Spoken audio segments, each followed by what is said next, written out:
Que a paz do Senhor Jesus esteja no nosso coração e permaneça agora e para todos sempre. Os que creem digam amém. Amém. Digo glória a Deus. Glória a Deus. Vamos invocar o Espírito Santo de Deus para que nós tenhamos a sabedoria e iluminação para que possamos estudar a palavra de Deus, responder às perguntas das pessoas que nos perguntarem e traduzir o pensamento de Deus para o nosso dia de hoje. Ó Espírito Santo, nós te pedimos a tua sabedoria, nós te pedimos a tua luz, a tua iluminação. Nós te pedimos, ó Espírito Santo de Deus, entre em nosso coração, ensina-nos todas as coisas, para que nós possamos chegar mais depressa à perfeita, boa e agradável vontade de Deus. Nós te pedimos, ó Espírito Santo de Deus, guia-nos com os seus próprios olhos. Sê lâmpada para os nossos pés e luz para o nosso caminho. Ó Espírito Santo de Deus, derrama sobre nós as luzes da tua sabedoria, para que possamos cumprir o teu propósito em nossa vida aqui nessa terra. Os que creem, digam amém. Amém. Digo glória a Deus. Glória a Deus. Digam todos comigo, Senhor Jesus, nós declaramos que estamos reunidos aqui agora no teu nome. No teu nome. Vem estar conosco. Vem estar conosco. A promessa de Jesus feita no livro de Mateus, no capítulo 28, é esta: eis que estarei convosco todos os dias até a consumação dos séculos. E ele disse especificamente: aquele que me confessar nessa terra, eu confessarei diante de Deus. E aqueles que se reunirem no meu nome, eu estarei no meio deles. Assim Jesus está aqui agora no nosso meio, porque ele cumpre a sua palavra. Ele é fiel e ele não mente. Ele está aqui conosco. Está aqui conosco nessa sala, está com todos aqueles que estão nos seguindo agora, pela televisão, pelos rádios, pelo nosso portal, estando reunidos a nós, estarão também com a presença efetiva de Jesus. Sintamos essa presença maravilhosa de Jesus agora na nossa vida. E aproveitemos a presença dele para nós confessarmos os nossos pecados. Digam todos comigo, Senhor Jesus, nós confessamos os nossos pecados, os nossos erros, as nossas faltas, as nossas transgressões que fizemos por pensamentos, palavras, obras e omissões. Quando a gente confessa ao Senhor Jesus com toda humildade a nossa condição de pecador, o nosso erro, nós iniciamos a nossa reconciliação com Deus. Agora declaremos a Ele o nosso arrependimento. Senhor Jesus, digam todos comigo, Senhor Jesus, nós declaramos que estamos arrependidos de nossas faltas e te pedimos as forças para não pecarmos mais. E te pedimos perdão pelos nossos pecados, pelos nossos erros. Nesse momento, quando a gente confessa, quando a gente se arrepende, quando a gente faz o firme propósito de não pecar mais, quando a gente pede perdão, a gente recebe o perdão de Cristo. A gente recebe o perdão de Deus por todas as nossas faltas. Nós nos reconciliamos com Deus e ficamos limpos no nosso coração. E agora digamos todos comigo, Senhor Jesus, entra em nosso coração. E se alguma coisa ali ficou que te desagrada, arranca. Nós te pedimos no teu santo nome. Recebamos agora o Senhor Jesus em nossa vida. Digam todos comigo, Senhor Jesus, nós te aceitamos como o nosso único Senhor, como o nosso Redentor, como o nosso Salvador. E declaramos que Tu és o Filho de Deus. Nesse momento em que eu recebo Jesus, confesso-o aqui na terra, Ele me confessa diante do Pai. Meu nome é inscrito no livro da vida. E no momento em que eu o declaro Filho de Deus, eu também me torno filho de Deus pela força da Escritura Sagrada. Os que creem, digam amém. Amém. Digam glória a Deus. Glória a Deus. Vamos meditar hoje, tendo por início uma notícia maravilhosa que vem do Rio de Janeiro, quando um juiz manda recolher livros eróticos numa livraria do Rio de Janeiro. É muito importante que a gente registre esse fato, porque um juiz que tem coragem de mandar um mandado para recolher livros eróticos que estão expostos numa livraria, é um juiz de muito descortínio, de muita coragem. E isto deveria ser seguido por toda a nossa judicatura. E o que aconteceu nessa livraria? Livros eróticos, livros que atingem de cara a nossa juventude, a nossa criança, eram expostos livremente no melhor lugar da livraria. O Estatuto da Criança e do Adolescente, ele diz que o livro erótico, ele tem de ser colocado num lugar reservado da livraria e ele tem de ser lacrado, para que nenhuma criança, nenhum adolescente tenha acesso àquele livro. E os livros estão por aí nas livrarias, todos eles expostos à criança, expostos à juventude, com prejuízos enormes para a nossa juventude. O livreiro diz assim: mas eu não sabia disso. Eu não tinha essa noção. Eu não sabia que tinha de colocá-la num canto e que tinha de ser lacrado o livro. Eu recebo aqui o livro em consignação, diz ele, e nunca recebi das editoras, nunca recebi orientação para isso. Então a gente começa a ver que a Escritura tem razão. Quando o profeta Oséias, no seu livro, no capítulo 3, no versículo 6, ele diz assim: o meu povo está sendo destruído porque lhe falta o conhecimento. O meu povo está sendo destruído porque lhe falta o conhecimento. Aí diz assim, logo em seguida: porque tu, sacerdote, rejeitaste o conhecimento, também eu te rejeitei, para que não sejas sacerdote diante de mim. Visto que te esqueceste da lei do teu Deus, também eu me esquecerei dos teus filhos. Então preste atenção à chamada que Oséias dá para todos nós. O meu povo está sendo destruído porque lhe falta conhecimento. Então, um livreiro que tem a obrigação pelo estatuto de colocar o livro erótico, o livro que não se recomenda às crianças, no lugar especial da livraria, sem acesso das crianças e sem acesso dos jovens. E é obrigado a manter esse livro fechado, hermeticamente fechado, lacrado. Ele disse que não sabia dessa lei. Então vocês vejam o sofrimento que o povo tem, em virtude do povo não ter conhecimento da lei, não ter conhecimento da sua obrigação e principalmente não ter conhecimento da lei de Deus. Que preste atenção, antes do Estatuto da Criança e do Adolescente determinar isto, a lei de Deus já determinava. Antes da lei dos homens falar isto, a lei de Deus já determinava. Aliás, eu sempre digo que se nós conhecêssemos a Bíblia, se nós tivéssemos a Bíblia como norma de conduta, nós não precisaríamos de nenhuma outra lei, porque todas as demais leis, quando morais, quando aprovadas, são leis que vêm da Bíblia.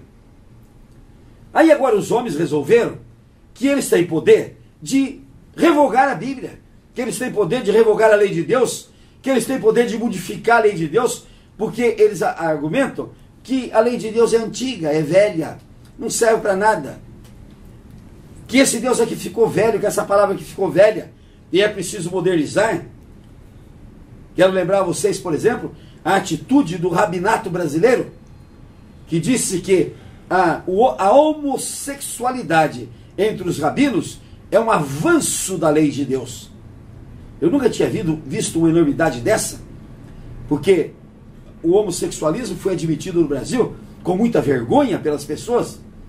Depois é que num descancaro ele se tornou orgulho. E eu nunca imaginava que isso chegasse no sacerdócio, que isso chegasse no rabinato. E o rabino judeu, o rabinato judeu diz que a admissão do homossexualismo dentro do rabinato para os rabinos é um avanço na lei de Deus, é uma modernização da lei de Deus, é uma atualização da lei de Deus. Se nós formos por aí, nós vamos ver que o mundo vai se deteriorar cada vez mais.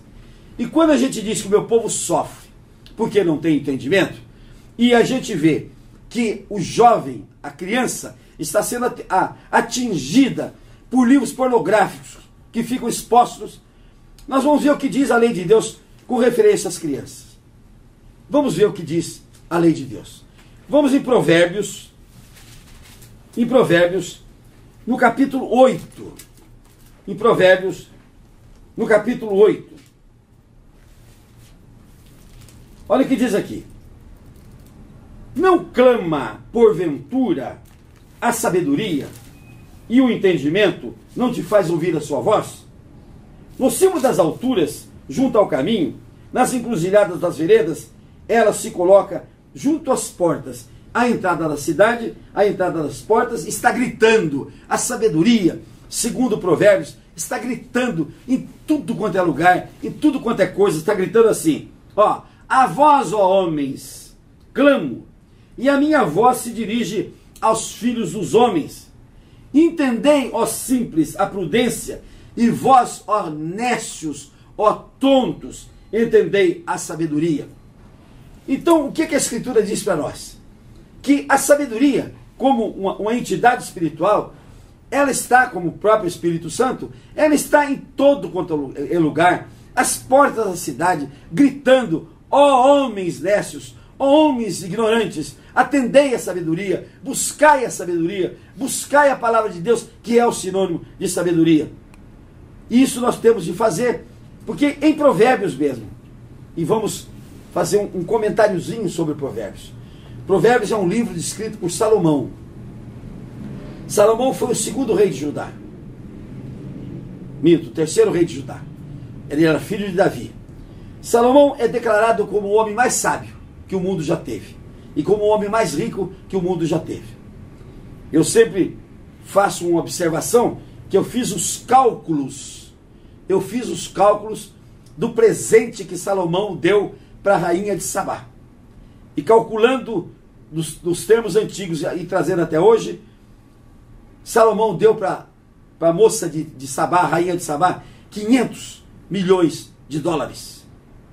500 milhões de dólares ele deu de presente, quer dizer, deu de graça para uma mulher que apareceu lá do Oriente para ver a sua sabedoria.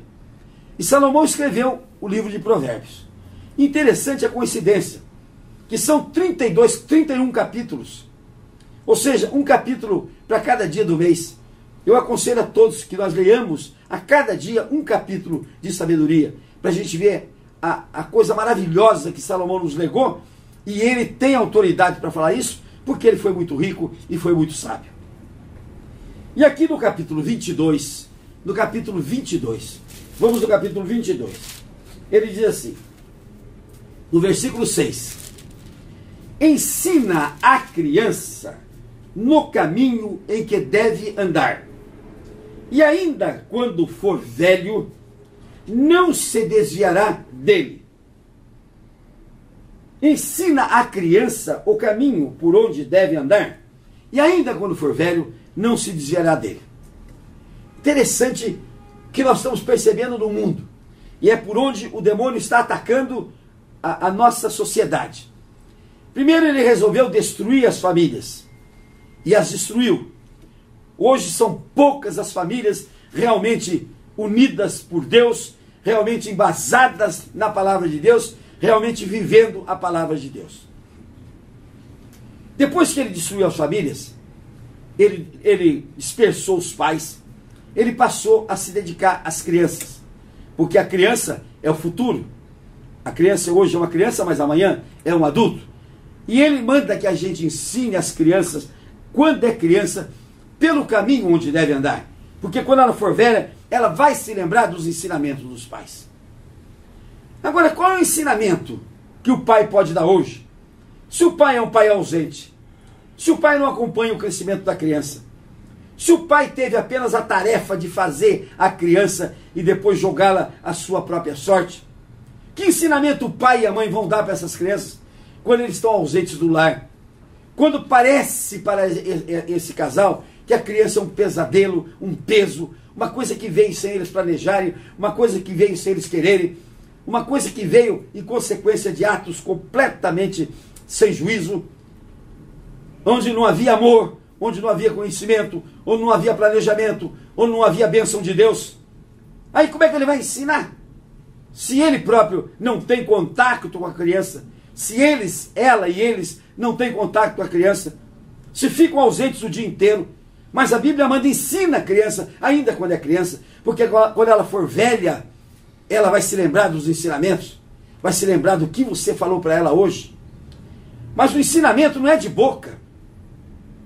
O ensinamento que você tem de dar não é ensinamento de boca, é ensinamento de exemplo. É ensinamento de exemplo. Você tem de ser um espelho para a vida de seu filho. Seu filho tem de olhar para você e dizer: eu quero ser igual ao meu pai, eu quero ser igual à minha mãe. E é isso que Salomão ensina. Vamos ensinar as nossas crianças. E ainda, vamos para frente mais um pouquinho, em Provérbios 23, em Provérbios 23, Salomão nos ensina, no versículo 13, no versículo 13 e 16. Olha o que ele diz aqui: não retires da criança a disciplina, pois se a fustigares com a vara, não morrerá. Tu a fustigarás com a vara e livrarás a sua alma do inferno. Filho meu, se o teu coração for sábio, alegrar-se-á também o meu. Exultará o meu íntimo quando os teus lábios falarem coisas retas. Olha o que Salomão ensina aqui. Salomão ensina aqui que não retires da criança a disciplina. Hoje o que acontece? O sentimento de culpa dos pais é tão grande.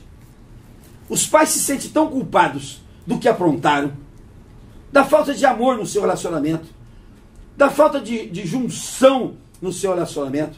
O sentimento de culpa é tão grande, tão grande, tão grande, que eles não se sentem bem de enfrentarem a criança, de darem disciplina para a criança, porque eles mesmos se consideram indisciplinados. E eles mesmos dizem: mas se eu fui indisciplinado, como é que eu vou dar disciplina para o meu filho? Então está escrito aqui, Salomão diz: não retire a disciplina da sua criança.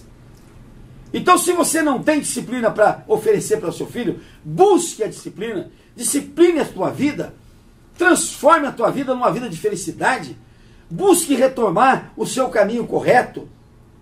Não deixe o seu filho à míngua de tal forma desamparado pelo seu desamor, pelo desamor do seu lar, pela falta de lar.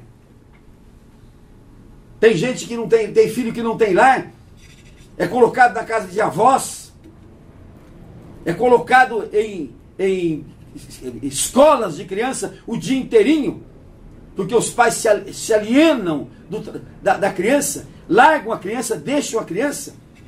Então, está escrito bem claro aqui: não retires da criança a disciplina.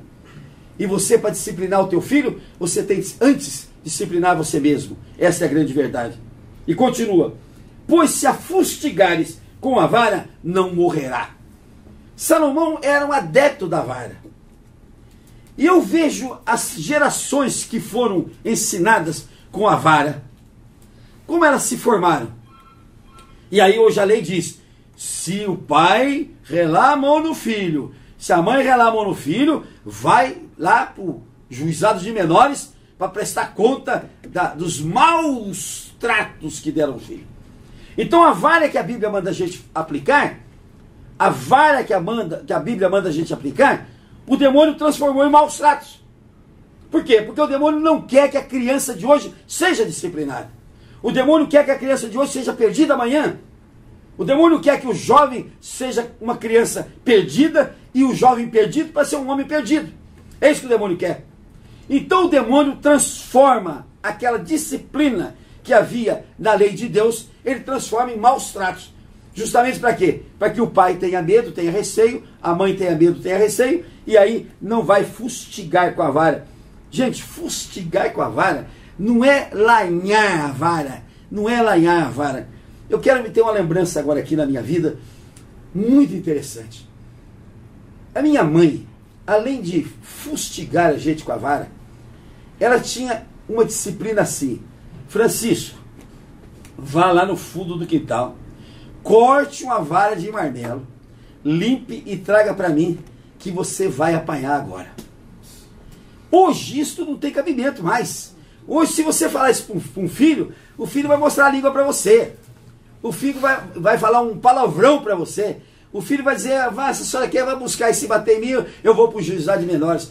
Mas naquela época, naquele tanto, lá ia eu buscar a varinha lá no fundo do quintal, varinha de marmelo, uma varinha fininha que não se quebrava. Sabe por que a vara de marmelo? Porque ela não se quebra, ela enrola na perna e não se quebra, a desgraçada. Entendeu o que é? Ia lá, cortava a vara, limpava, tá mãe, dá para a senhora, dá para a senhora.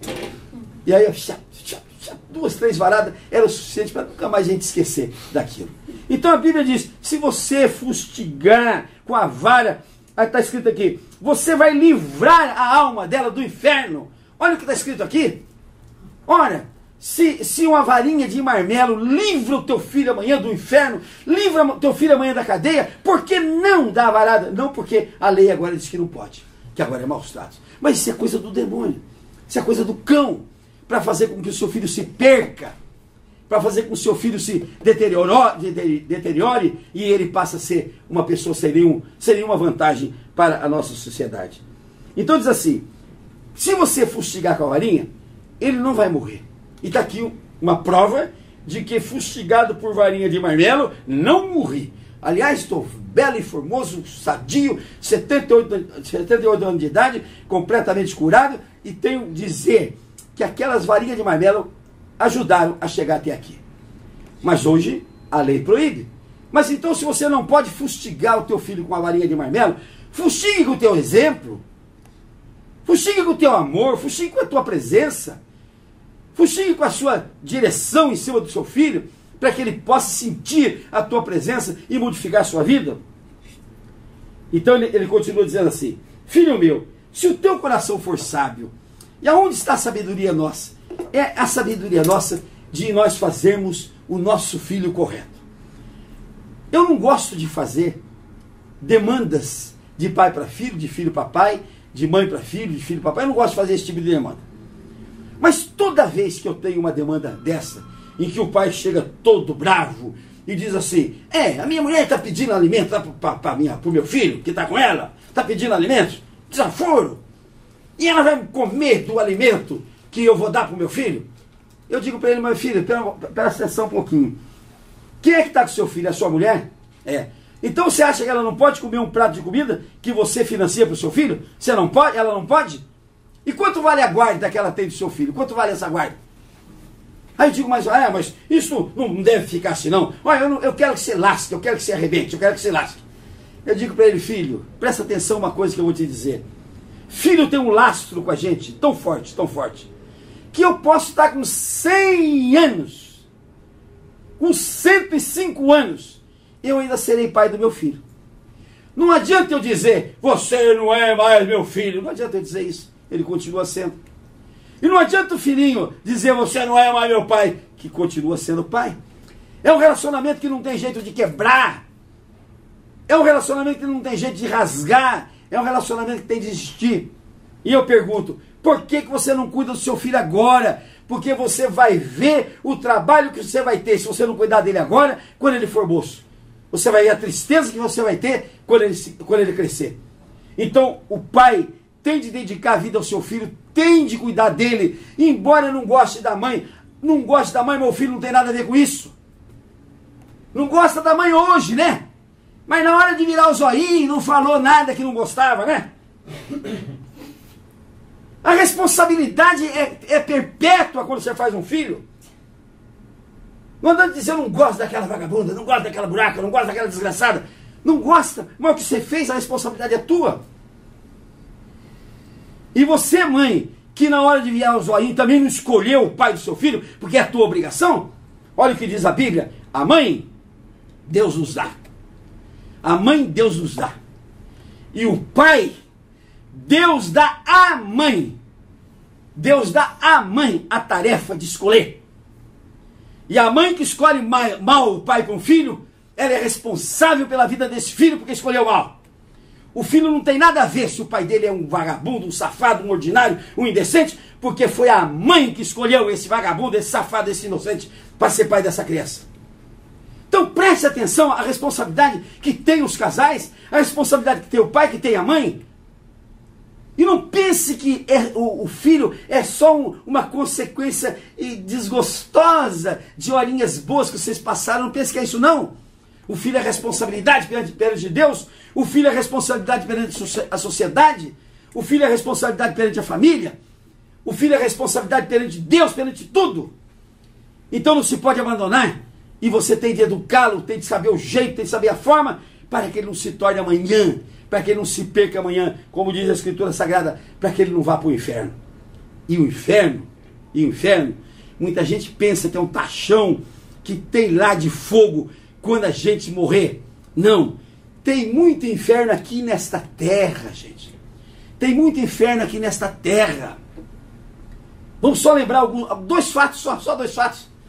Que inferno está vivendo aquele pai lá de Guarujá, com aquele filho que mataram a facada um rapaz na noite de Natal.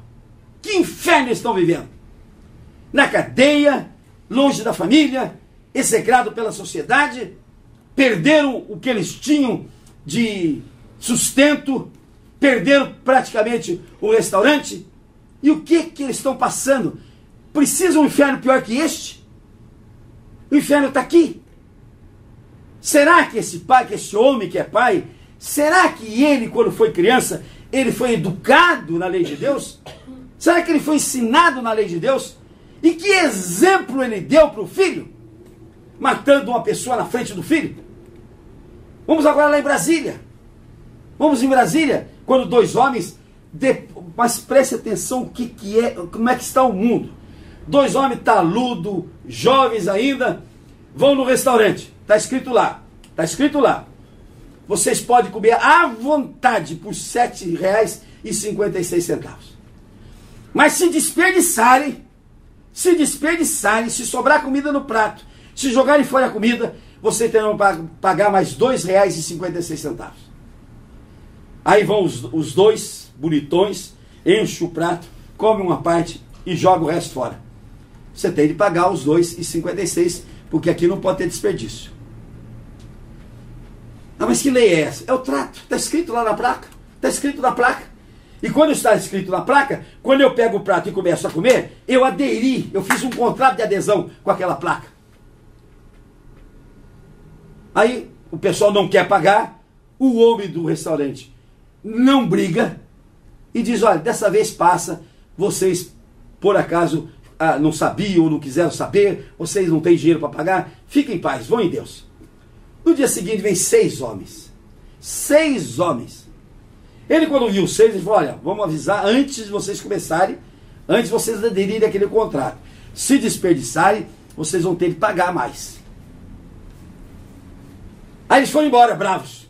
Mais 2 voltam no dia seguinte e chamam o dono do restaurante e fulminam o dono do restaurante com tiros.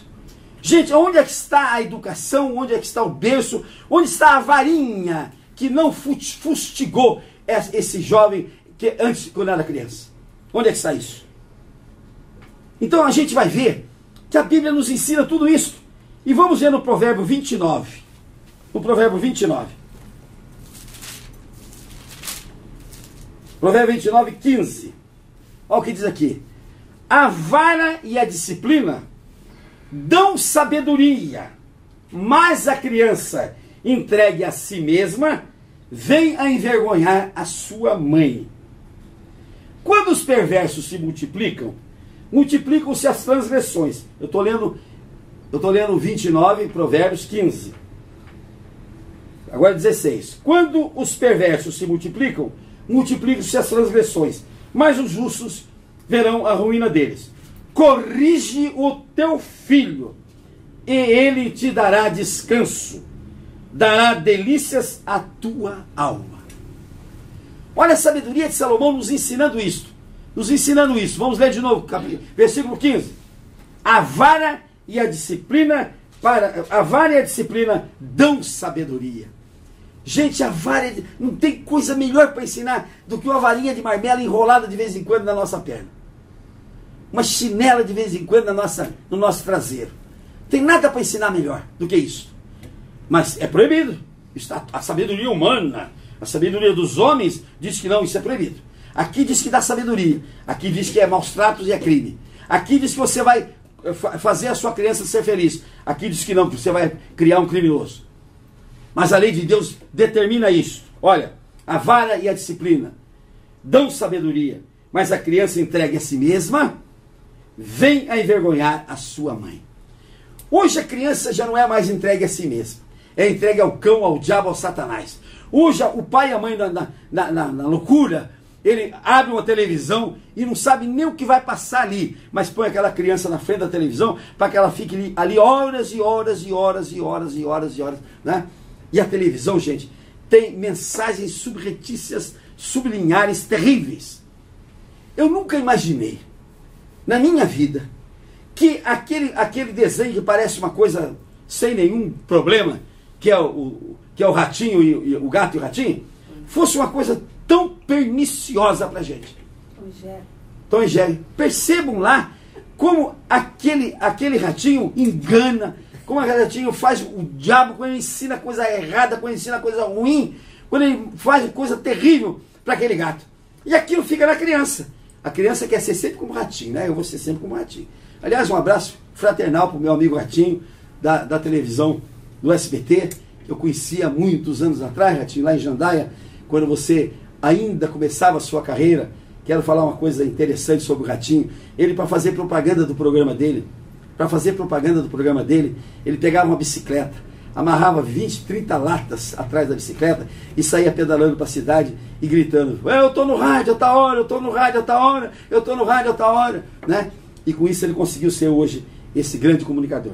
Então o Ratinho sempre levava vantagem, Então a gente vê como é que o desenho influi, como é a criança é jogada à sua própria sorte diante de uma televisão. Venha envergonhar a sua mãe, mais tarde vai envergonhar a mãe, porque ela vai gravar na sua cabeça essas atitudes que não prestam. Vejam, por exemplo, uma coisa que parece inocente. Parece muito inocente.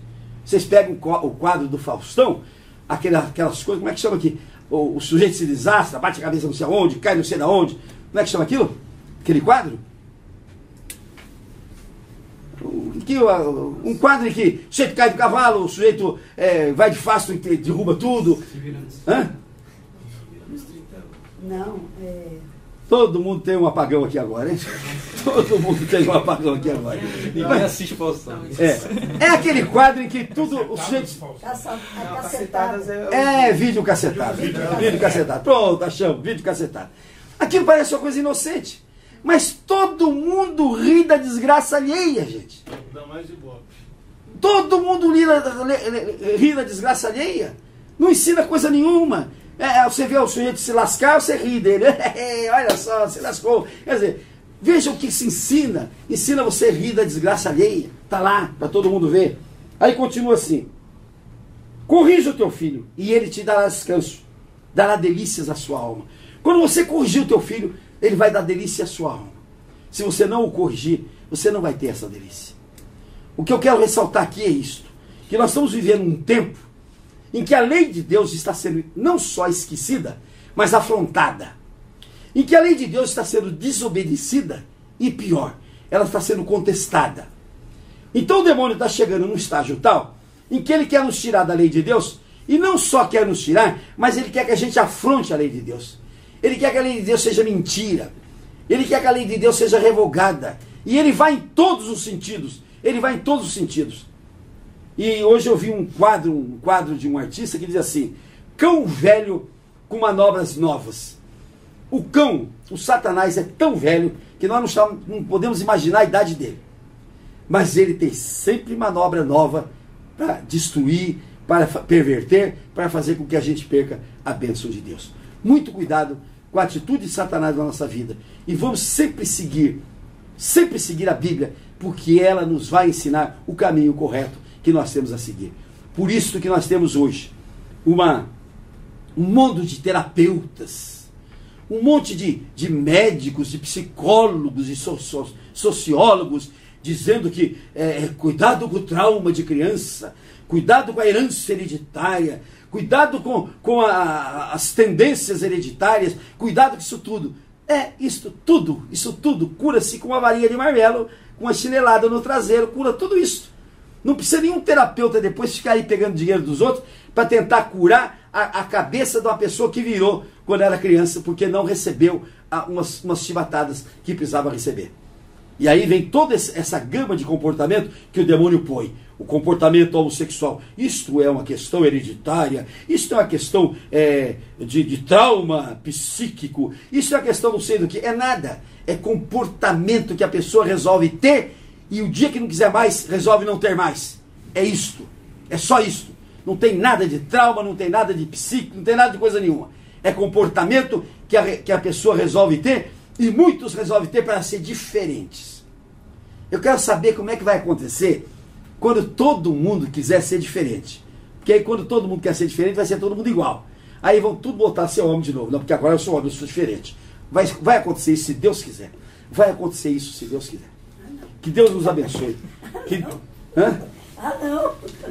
Que Deus abençoe. Que Deus nos traga todo o poder para nós seguirmos a Escritura Sagrada, para nós seguirmos a lei de Deus. Que Deus nos abençoe. Os que creem, digam amém. Digo glória a Deus. Vamos pedir a Deus que nos dê o caminho de obediência à lei de Deus. Que nós sigamos os ensinamentos de Deus. Custe o que custar, que nós sigamos o ensinamento da lei de Deus. Ó Deus Todo-Poderoso, ó Pai Santíssimo, nós te pedimos, Senhor, incute em nosso coração o desejo de seguirmos a Tua lei, o desejo de te obedecer, Senhor, o desejo de seguir os Teus ensinamentos, o desejo de seguir os Teus juízos, Senhor, e de cumprir a Tua palavra rigorosamente dentro da nossa vida, para que nós possamos progredir, para que nós possamos avançar. Ó Deus, nós te pedimos no santo nome de Jesus. Os que creem, digam amém. Digo glória a Deus. Vamos orar ao Pai Nosso agora. Pai nosso que estais no céu, santificado seja o teu nome. Venha a nós o teu reino, seja feita a tua vontade, assim na terra como nos céus. O pão nosso de cada dia nos dai hoje, e perdoa as nossas dívidas, assim como nós perdoamos aos nossos devedores, e não nos deixes cair em tentação, e nos livra, Senhor, de todo mal, porque teu, Senhor, só teu, é o poder, o reino, a honra e a glória, para todos sempre. Amém. Vamos aplaudir o Senhor Jesus.